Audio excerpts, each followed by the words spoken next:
Hello नमस्कार साथियों। स्वागत है आपका आपके अपने चैनल माई स्टेनो वॉरियर्स में। शुरू करते हैं रामधारी खंड 2 प्रतिलेखन 100 शब्द प्रति मिनट। डिक्टेशन स्टार्ट होगी 5 सेकंड बाद। स्टार्ट। बहनों, भारतीय स्त्री जाति की प्राचीन गौरव गरिमा एवं उच्च परंपराओं को ध्यान में रखकर न केवल आपको शिक्षित होना है बल्कि शिक्षा समाप्त करने के पश्चात पुरुषों के साथ सहगामिनी बनकर आपको सब दिशाओं में कदम बढ़ाना है। स्वतंत्रता प्राप्ति के बाद अब राष्ट्र के नवनिर्माण के कार्य में आपको भी उचित रीति से भाग लेना चाहिए।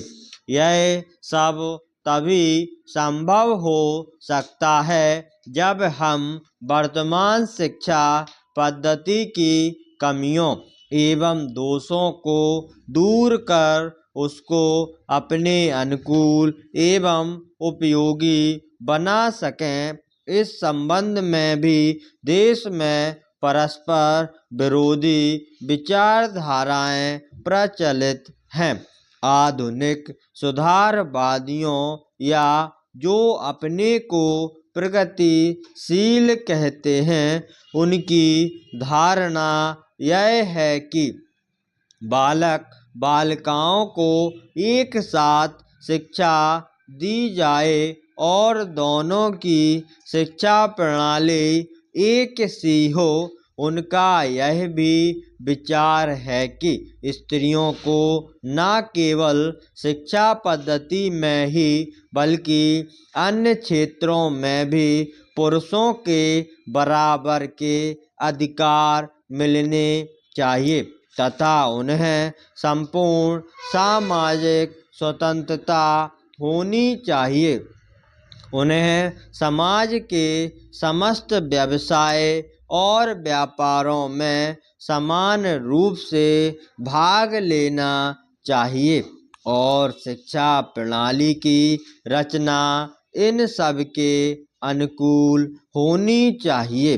दूसरी ओर कट्टरपंथियों के विचार इनके विपरीत हैं। इस प्रकार स्त्री शिक्षा और अन्य बातों के संबंध में हमारे देश में वर्तमान समय में परस्पर विरोधी विचार धाराएं प्रचलित हैं। इन दोनों में से कौन सी विचारधारा उपयुक्त हो सकती है और किसके द्वारा हमारी संस्कृति एवं सभ्यता फल फूल सकती है, इस पर हमें ध्यान देना आवश्यक है। जहाँ तक मेरा अपना विचार है, मैं समझता हूँ कि हमारे लिए इन दोनों के बीच के मार्ग को अपनाना श्रेयस्कर होगा। वर्तमान शिक्षा पद्धति के आदर्श एवं उद्देश्यों में जो दोष पाए जाते हैं, उनके अतिरिक्त वह बहुत महंगी सिद्ध हो रही है।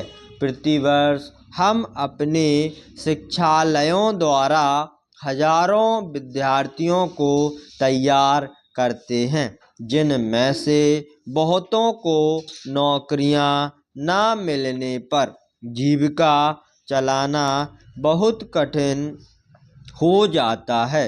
इस प्रकार हम अपने शिक्षालयों द्वारा जहाँ काफ़ी संख्या में विद्यार्थी बेकार तैयार होते देखते हैं, वहाँ फैशन परस्त भी तैयार होते देखते हैं।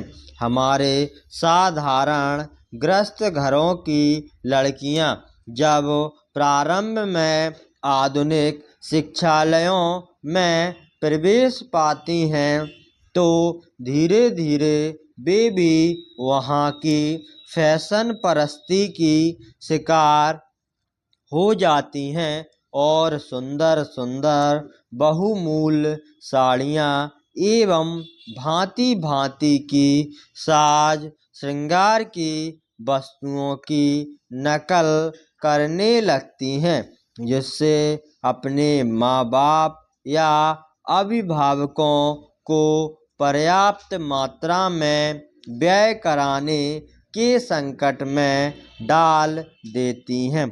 ऐसी शिक्षा प्राप्त कर जब वे स्कूल या कॉलेज छोड़कर जाती हैं तो उनका जीवन भार स्वरूप होने का भय रहता है, क्योंकि जीवन के कार्य क्षेत्र में वह अपव्ययी शिक्षा पद्धति धनोपार्जन के उपयुक्त सिद्ध नहीं हो सकती।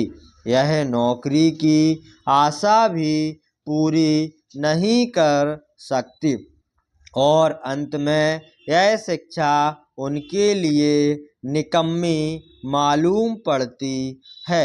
स्टॉप।